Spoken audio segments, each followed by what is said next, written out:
नमस्कार दोस्तों, कैसे हैं आप लोग। तो आज शुरू करने जा रहे हैं सुजस ई प्रश्नोत्तरी को। आपको पता है कि सुजस के अंतर्गत डेली न्यूज़पेपर के अंतर्गत 5 प्रश्न आते हैं जो अपन लास्ट में सॉल्व भी करते हैं। उन 5 प्रश्नों को अपन साथ में करते हैं तो कुछ लोग भूल जाते होंगे, तो इसलिए उनको 10-10 दिन के जो न्यूज़पेपर उनकी सेट बना के अपन ने 2 वीडियो डाल भी दिए हैं।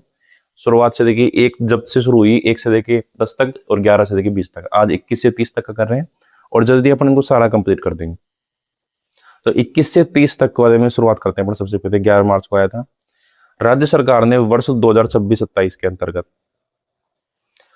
ब्याज मुक्त अल्पकालीन फसली ऋण वितरण करने का कितने रुपए का प्रावधान किया गया है? तो पहले का आंसर है सी, 25,000 करोड़ रुपए। पहले का आंसर क्या है? सी है, 25,000 करोड़ रुपए। ठीक है। तो क्या है कि 2026-27 का बजट जारी हुआ तो वहां पर अलग अलग प्रकार के ऋण दिए जाते हैं। वहां पर उन ऋणों में से ब्याज, बिना ब्याज का ही, इसमें के अंदर कोई ब्याज देना नहीं पड़ता है, ब्याज मुक्त है और कम टाइम का है, अल्पकालीन फसली ऋण है। तो कितने का टारगेट लिया है? 25,000 करोड़ रुपए एक व्यक्ति को नहीं मिलेगा, टोटल जो मिलेंगे उनको 25,000 करोड़ रुपए का टारगेट रखा गया है। ये अपना ध्यान रखना, कहीं एक व्यक्ति को समझ लें तो फिर एक को देंगे तो लॉटरी के हिसाब से थोड़े निकाल सकते हैं। सहकारी क्षेत्र कीप राज्य की पहली, ये कीप नहीं है, ये की है, इसको पैक हटा देंगे, मिस टाइपिंग का खेल है। सहकारी क्षेत्र की राज्य की पहली बाइक ऑन रेंट सेवा कहां पर शुरू की जा रही है? बाइक ऑन रेंट सेवा किस शहर के अंतर्गत? उदयपुर के अंतर्गत। नॉर्मली तो अपने पता ही है, जयपुर में सब जगह चलती है, पूरे भारत के अंतर्गत ही बाइक स्कूटी को रेंट पे दे देते हैं। एक दिन में 300-400 रुपए दे, या फिर बाइक के हिसाब से बड़ी बाइक देंगे जैसे रॉयल एनफील्ड वगैरह, तो उसमें 1000 रुपए तक देते हैं। तो वो कई कंपनियां उस काम को कर रही हैं, लेकिन ये कौन सी? सहकारी क्षेत्र की सरकार ये काम कर रही है, तो इसके अंतर्गत कौन सी होगी? उदयपुर क्षेत्र के अंतर्गत, उदयपुर के अंतर्गत है। Next, Rajasthan single window clearance system के इंटीग्रेटेड पोर्टल के माध्यम से ईज ऑफ डूइंग बिजनेस के तहत वर्तमान में निवेशकों की कितनी सुविधाओं के लिए पेपरलेस क्लियरेंस दिया जा रहा है? इसका आंसर है डी, 180। ठीक है। राज्य सरकार द्वारा पिछले 2 वर्षों में राज्य के निर्यात, एमएसएमई, हस्तशिल्प और हथकरघा आदि के समग्र विकास के लिए कुल कितनी नई नीतियां, ये फिर यहाँ पर टाइपिंग की दिक्कत है, कुल कितनी नई नीतियां और योजनाएं लागू की गई है? तो इसका आंसर अपने पास हो जाता है सी, 13। इसका आंसर अपने पास 13 नई नीतियां और योजनाएं लागू की गई है अपने पास। किसके लिए? पिछले 2 वर्षों में। अभी तक अगर अपन टोटल बात करेंगे तो लगभग 35 से अधिक नीतियां लागू कर दी अपने पास राजस्थान सरकार ने, लेकिन ये बात कर रहे हैं निर्यात, एमएसएमई, हस्तशिल्प और हथकरघा से रिलेटेड। ठीक है। तो इसका हो गया 13। Rising Rajasthan global investment summit के दौरान हुए 35 लाख करोड़ रुपए के निवेश समझौतों में से अब तक कितने मूल्य के प्रोजेक्ट्स की ग्राउंड ब्रेकिंग हो चुकी है? तो ये 8 लाख करोड़ रुपए है। हालांकि अब ये 10 लाख करोड़ रुपए हो चुका है, क्योंकि ये पहले का है तो ये डाटा अपडेट होता रहता है, तो उस टाइम के हिसाब से 8 लाख करोड़ रुपए था। अभी वर्तमान में इसका 10 लाख करोड़ रुपए हो चुका है। तो डेट के हिसाब से पूछे थे मार्च के अनुसार, 11 मार्च के अनुसार, तब ये आंसर इसका 8 लाख करोड़ रुपए होगा। बाकी अभी वर्तमान में कोई डेट नहीं दिखी और अभी तक का पूछे तो 10 लाख करोड़ रुपए जमीन पर, धरातल पर आ चुके हैं। एक तो होते हैं कि उस टाइम पे वादे कर जाते हैं कि भाई इतना का 10,000 करोड़ का करेंगे, लेकिन जमीन पर आते हैं वो अलग होते हैं। तो धरातल पर कितने आ चुके हैं? 8 लाख करोड़ रुपए, उनकी बात की गई है। नेक्स्ट बात करते हैं प्रश्नोत्तरी 22। वर्तमान राज्य सरकार ने पिछले 2 वर्षों में कितने खिलाड़ियों को आउट ऑफ टर्न सरकारी नियुक्तियां दी हैं? पहले का आंसर अपने पास 186 लोगों को दिया गया है। आउट ऑफ टर्न की मतलब है कि बिना पेपर दिए जो सरकारी नौकरी देते हैं खिलाड़ियों को, उनकी बात की गई है। तो कितने खिलाड़ियों को दिया गया है? 186 को। ठीक है। इसके अलावा राइजिंग राजस्थान के निवेश समझौतों के तहत डेटा सेंटर और मेडिकल साइंसेज संस्थान कहां पर स्थापित किए जा रहे हैं? जयपुर के अंतर्गत। कौन कौन से राइजिंग राजस्थान के निवेश समझौतों के तहत? एक तो डेटा सेंटर और मेडिकल साइंसेज संस्थान। ठीक है। राइजिंग राजस्थान प्रोजेक्ट के तहत धरातल पर शुरू हुए कार्यों के संबंध में कौन सा विकल्प सही संबंधित है?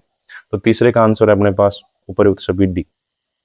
हाईटेक मैन्युफैक्चरिंग इकाई जोधपुर, प्लास्टिक पैकेजिंग इकाई जोधपुर के अंतर्गत, और एग्रो आधारित कहां पर है? सीकर के अंतर्गत। सभी को अपन अलग अलग भी याद रखना अपने को। हाईटेक का कहां पर? जोधपुर के अंतर्गत। प्लास्टिक का कहां पर? जोधपुर के अंतर्गत। और एग्रो आधारित कहां पर? सीकर के अंतर्गत।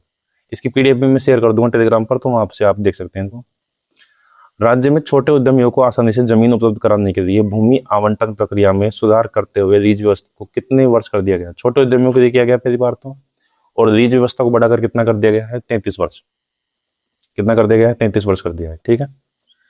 राज्य की भविष्य की औद्योगिक आवश्यकताओं को देखते हुए राज्य सरकार द्वारा हाल ही में कितने एकड़ का भूमि बैंक बनाया गया है? आंसर इसका भाई 10,000 एकड़। तो याद रखने फैक्ट सीधे सीधे, कितने एकड़ का भूमि बैंक बनाया गया? 10,000 एकड़ का। कोई किसी में कुछ चेंज होगा तो वो मैं अलग से बता दूंगा आपको कि भाई इसके अंदर कुछ चेंज हुआ है। नेक्स्ट बात करते हैं 23वें की। राज्य सरकार द्वारा राष्ट्रीय और अंतर्राष्ट्रीय स्तर पर उत्कृष्ट प्रदर्शन करने वाले खिलाड़ियों और ट्रेनरों को किन राज्य स्तरीय पुरस्कारों से सम्मानित किया जाएगा? तो पहले का आंसर है महाराणा प्रताप और गुरु वशिष्ठ पुरस्कार। राज्य सरकार ने 100 करोड़ रुपए देकर हाल ही में किस राष्ट्रीय स्तर की खेल आयोजन की सफलतापूर्वक मेजबानी की है? तो ये पता है खेलो इंडिया यूनिवर्सिटी गेम्स 2025 हुए थे राजस्थान यूनिवर्सिटी और भी 3-4 यूनिवर्सिटियों में आयोजित हुए थे। तो ये अपने को पता ही उस टाइम का। खेलो इंडिया यूथ गेम्स 2025 में राजस्थान के खिलाड़ियों ने कुल 60 पदक जीतकर खेलो इंडिया यूथ गेम्स में 60 पदक जीतकर देश में कौन सा स्थान हासिल किया है? तो आंसर है इसका 3rd रैंक। ठीक है। चौथे प्रश्न के अंतर्गत पेरिस पैरा ओलंपिक 2024 में राजस्थान की अवनी रेखा ने कौन सा पदक जीतकर प्रदेश को गौरवान्वित किया? तो उपयुक्त सभी तो भी एक साथ है नहीं, तो अपना कौन सा? स्वर्ण पदक जीतकर। अवनी रेखा ने कौन सा? रेखा स्वर्ण पदक जीता यहाँ पर। तो इस तरीके से नेक्स्ट, पेरिस पैरा ओलंपिक 2024 में राजस्थान के किन खिलाड़ियों ने कांस्य पदक जीता? तो 5वें का आंसर है बी, सुंदर सिंह गुर्जर और मोना अग्रवाल। सुंदर सिंह गुर्जर और मोना अग्रवाल, ये अपना ध्यान रखना है। नेक्स्ट प्रश्नोत्तर की बात करते हैं, 24 की बात करते हैं यहाँ पर। तो 24 के अंतर्गत सबसे पहले तो खिलाड़ियों की भविष्य की चिंताओं को दूर करने स्पोर्ट लाइफ इंश्योरेंस स्कीम, ये अपन अभी भी बात की है। तो कितने रुपए का है? 25 लाख रुपए का। खिलाड़ियों के बेहतर प्रैक्टिस के लिए वर्तमान राज्य सरकार पिछले 2 सालों में लगभग कितने लागत से नए खेल उपकरण खरीदे गए हैं? 19 करोड़ रुपए है, पर ज्यादा इंपॉर्टेंट नहीं है ये। पेरिस ओलंपिक 2024 में राजस्थान के खिलाड़ी किस स्थान पर है? तो ये चौथे स्थान पर है। बस पेरिस ओलंपिक 2024 में चौथे स्थान पर राजस्थान रहा है। ठीक है। खेलो इंडिया यूनिवर्सिटी गेम्स 2025 में राजस्थान के खिलाड़ियों ने कितने पदक जीते? तो टोटल पदक जीते अपने पास भाई 34।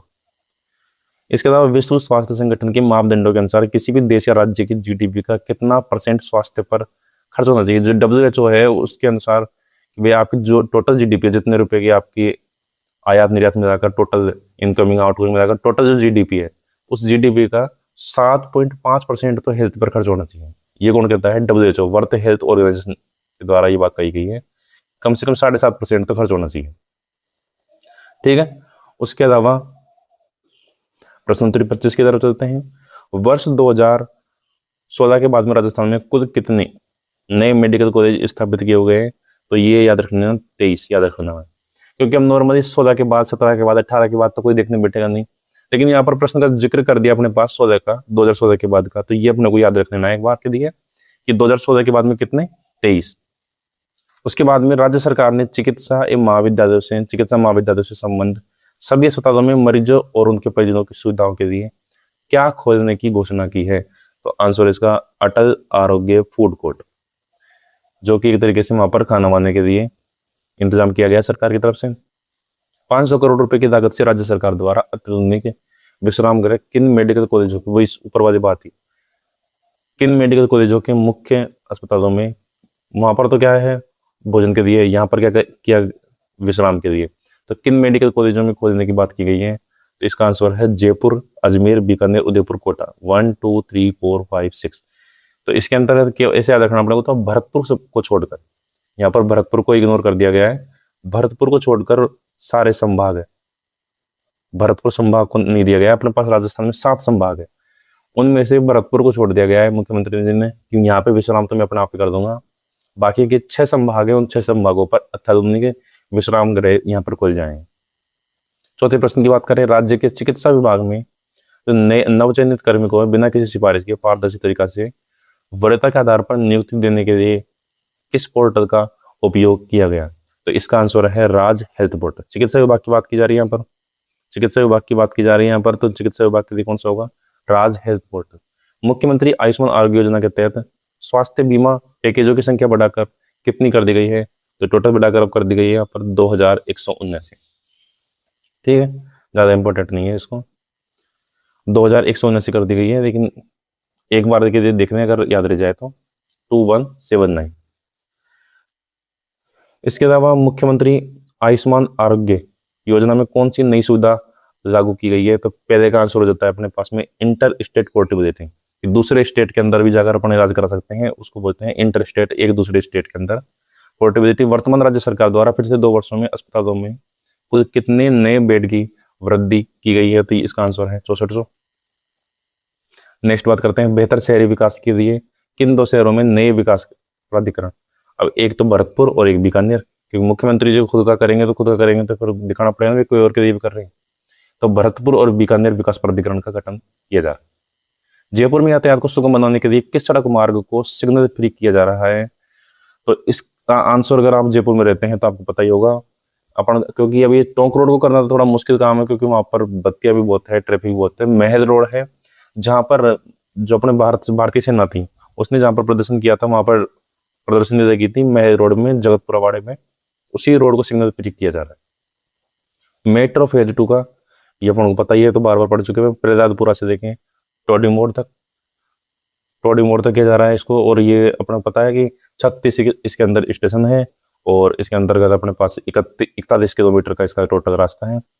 नेक्स्ट प्रश्नोत्तरी 27 की बात करते हैं अपन। मास्टर विकास योजना 2027 तैयार करने के लिए जेडीए जयपुर विकास प्राधिकरण, जयपुर डेवलपमेंट अथॉरिटी के दायरे में कितने नए राजस्व ग्रामों को जोड़ा गया है? तो पहले का आंसर है सी, 679। यहाँ से याद रखना अपने को कि 6, 7, 8 नहीं है, 8 की जगह क्या है बस 9, 6, 7, 9। ठीक है। किन 2 शहरों को नए नगर निगम के रूप में स्थापित किया गया है? दूसरे का आंसर है भीलवाड़ा और पाली। ऊपर तो क्या देखे थे अपन ने, विकास प्राधिकरण देखे थे, वो तो कहाँ पर थे? वो तो थे बीकानेर भरतपुर के अंतर्गत, बी से बीकानेर, बी से भरतपुर, क्योंकि मुख्यमंत्री जी खुद के जिले में प्राधिकरण बनाना था, तो साथ में एक और को पकड़ दिया बी नाम वाले को, तो बीकानेर हो गया। नवगठित नगर विकास न्यास के संदर्भ में कौन सा युग्म सही है? तो तीसरे का आंसर हो जाता है ए, बालोतरा एवं दौसा बांधी हुई। नवगठित नगर विकास न्यास, ये तो क्या है, नगर निगम, तो भीलवाड़ा पाली। नगर विकास न्यास तो बालोतरा और दौसा बांधी हुई, एक तरीके से नगर पालिका जो बोलते हैं अपन। हालांकि संविधान के अनुसार नगर पालिका सभी को संयुक्त रूप से बोला जाता है, लेकिन राजस्थान में जो सबसे छोटी इकाई है उसको नगर पालिका बोला जाता है, तो वो कहाँ पर, बालोतरा और दौसा के अंतर्गत बांधी हुई में। इसके अलावा राज्य सरकार के निर्णय के अनुसार राजस्थान दिवस प्रतिवर्ष किस तिथि को मनाया जाएगा? ये अपना पता ही है, चैत्र शुक्ल प्रतिपदा से। महीने की शुरुआत शुक्ल से होती है, कृष्ण से कभी नहीं होती है। चौथे का आंसर बी। नेक्स्ट, राज्य के आदिवासी बहुल जिलों के अंतर्गत ऐतिहासिक और धार्मिक स्थलों को विकसित कराने के लिए घोषित टूरिस्ट सर्किट का नाम क्या दिया गया है? तो आदिवासी बहुल के अंतर्गत किया गया है, तो यहाँ पर क्या होगा, ट्राइबल टूरिस्ट सर्किट। इसके अलावा प्रश्नोत्तरी 28 की अपन बात करें यहाँ पर, तो यहाँ पर जनजातीय छात्रावासों में रहने वाले विद्यार्थियों के लिए राज्य सरकार ने मेस भत्ता बढ़ाकर कितना कर दिया? तो इसका आंसर है 3250 रुपये। 3500 रुपये मेस भत्ते बढ़ाए थे अपने उस टाइम पर, एक योजना चलाई गई थी अलग से, वहां पर बढ़ाए गए थे, अब उसको कितना कर दिया गया? 3250। राज्य के 8 जिलों में जनजातीय समाज की महिलाओं को सशक्त बनाने के लिए कितने वन धन विकास केंद्र स्थापित किए जा रहे हैं? तो इसका आंसर अपने पास दूसरे में सी, 530। डायरेक्ट याद रखना है। जल जीवन मिशन है 2.0 की शुरुआत हो गई। नई गाइडलाइंस के तहत केंद्र सरकार के साथ एमओयू करने वाला राजस्थान कौन सा राज्य बन गया है? तो आंसर है पहला राज्य बन गया, तो अपने आप इंपॉर्टेंट हो जाता है। दूसरा तीसरा होता तो छोड़ देते हैं उसको। बजट 2026-27 के अनुसार Atal Bihari Vajpayee global centre for advance skilling की स्थापना कहां पर की गई है? तो इसकी स्थापना की गई अपने पास में जयपुर के अंतर्गत, global centre for advance skilling के लिए। ये भी अपन को ध्यान रखना है इसका नाम। इसके अलावा राज्य सरकार ने किस वर्ष प्रदेश के सभी जिलों में किसानों को, ये अपन डेली पढ़ते हैं एक बार तो कम से कम इसका जिक्र हो जाता है कि 26 जिलों के अंदर अभी वर्तमान की स्थिति के अनुसार 26 जिलों में दिन में बिजली उपलब्ध कराई जा रही है, और 2027 तक का टारगेट है कि सभी जिलों के अंतर्गत उपलब्ध करा दी जाएगी। इसके अलावा वर्तमान राज्य सरकार द्वारा युवाओं के लिए निर्धारित कुल रोजगार लक्ष्य है, और यहाँ पर बात की गई है अपने पास एक बजट 2026-27 के अनुसार कितने पॉलिटेक्निक कॉलेजों की स्थापना की बात की गई है यहाँ पर। तो यहाँ पर सबसे पहले प्रश्न की तरफ देखें तो ये तो याद रखने लायक बात है नहीं, 4 लाख सरकारी, 6 लाख निजी की रोजगार का टारगेट, इसको छोड़ेंगे, ज्यादा इंपॉर्टेंट नहीं है। नेक्स्ट प्रश्न देखते हैं, बजट 2026-27 के अनुसार कितने पॉलिटेक्निक महाविद्यालय में नई आईसीटी लैब, कंप्यूटर की लैब कितने कॉलेजों में खुल जाएगी? कॉलेज भी कौन कौन से हैं? पॉलिटेक्निक वाले। तो ये थोड़ा इंपॉर्टेंट हो जाता है, क्योंकि फिक्स रहेगी कुछ टाइम तक ही, क्योंकि अभी तो स्थापित करने की बात है, फिर स्थापित होगी तो कुछ टाइम तक इसकी गिनती फिक्स रहेगी। इसके अलावा प्रवासी राजस्थान नियुक्त के लिए राजस्थान सरकार द्वारा किस नए विभाग का गठन किया जा रहा है? तो इसको नाम से अपन डायरेक्ट देख सकते हैं यहाँ पर, domestic and overseas Rajasthan affair विभाग। ओवरसीज डोमेस्टिक तो कौन से हैं जो अपने यहाँ पर भारत के अन्य राज्यों में है, और ओवरसीज कौन से हैं जो अन्य देशों के अंतर्गत है। दोनों के लिए कौन सा, domestic and overseas Rajasthan affair विभाग। वैश्विक ऑटोमोबाइल कंपनी की राजस्थान में इलेक्ट्रिक वाहनों के निर्माण के लिए एमओयू किया है। ये अपने को पता ही है, नीमराणा के अंतर्गत स्थापित हुई है होंडा कंपनी, नीमराणा भिवाड़ी क्षेत्र के अंतर्गत अलवर के अंदर। 47वीं अखिल भारतीय विद्युत पावर लिफ्टिंग और बॉडी लिफ्टिंग प्रतियोगिता का आयोजन राज्य के किस जिले में किया गया है? तो बॉडी लिफ्टिंग का काम कहां पर किया गया है? कोटा के अंतर्गत किया गया है। नेक्स्ट राष्ट्र की बात करते हैं अपन। राजस्थान के विद्युत निगमों की पावर लिफ्टिंग टीम ने 47वीं अखिल भारतीय विद्युत पावर लिफ्टिंग और बॉडी बिल्डिंग प्रतियोगिता में कुल कितने पदक जीतकर टीम चैंपियनशिप जीती है? तो पहले का आंसर अपने पास 6। पावर लिफ्टिंग की बात की गई है 47वीं पावर लिफ्टिंग है, और अवार्ड कितने जीते हैं अपने पास? 6 पदक जीते हैं टोटल। बजरंग शर्मा द्वारा मुख्यमंत्री विकसित ग्राम वार्ड अभियान का विधिवत शुभारंभ किस अवसर पर किया गया? दूसरे का आंसर अपने पास राजस्थान दिवस, जो कि अब की बार कब को मनाया गया? 19 मार्च को बनाया गया, और विकसित 19 मार्च को बनाया गया, इसलिए 19 मार्च से शुरू की गई है। 19 मार्च से देखिए मई तक, और मई 5वां महीना होता है तो 15 मई तक, 19 मार्च से 15 मई तक ये अभियान चलाया जाएगा। राजस्थान दिवस 2026 के अवसर पर मुख्यमंत्री ने राजस्थान राज्य पथ परिवहन निगम की कुल कितनी नई बसों को हरी झंडी दी है? तो इसका आंसर है 207 बसें। याद रखने की जरूरत नहीं है, क्योंकि इसके बाद में और 200-300 बसें और हैं। अगस्त तक का भी 500 बसों को और टारगेट दे दिया, तो ये बार बार चेंज हो रही है, तो इसको ज़्यादा लंबे टाइम तक याद रखने की जरूरत नहीं है, क्योंकि बार बार चेंज होता है हर महीने। राज्य में खाद्य सुरक्षा आयुक्तालय ने हाल ही में किसमें वर्ल्ड बुक ऑफ रिकॉर्ड्स में नाम दर्ज कराया है? चौथे का आंसर अपने पास बी, फूड हैंडलर्स को ट्रेनिंग देने के लिए। खाद्य सुरक्षा वाला है तो खाद्य सुरक्षा वाला फूड हैंडलर्स को ट्रेनिंग देगा, और तो मिलावटखोरों पर जुर्माना का इसका काम है ही नहीं, फूड लाइसेंस जारी करना इसका काम है ही नहीं, तो किसको ट्रेनिंग देने का? फूड हैंडलर्स को। इसके अलावा राजस्थान राज्य अभिलेखागार बीकानेर द्वारा राजपूताना की रियासतों के ऐतिहासिक और प्रशासनिक महत्व के बहुमूल्य अभिलेख विषय पर विशेष प्रदर्शनी कहाँ पर आयोजित की गई? तो प्रदर्शनियों का ज्यादातर आयोजन होगा जितनी भी अपने पास राजस्थान में जवाहर कला केंद्र जयपुर के अंतर्गत। जितनी भी अगर प्रदर्शनी है सरकार से रिलेटेड है, उनका प्रदर्शन कहाँ पर किया जाएगा? जवाहर कला केंद्र में। कोई भी याद नहीं आ रहा, सबसे पहली प्राथमिकता अपने को जवाहर कला केंद्र को देनी है। तो इस प्रकार से अपने 21 से 30 तक के सारे खत्म होते हैं। नेक्स्ट अपन शुरू करेंगे 31 से 40 तक। बहुत बहुत धन्यवाद।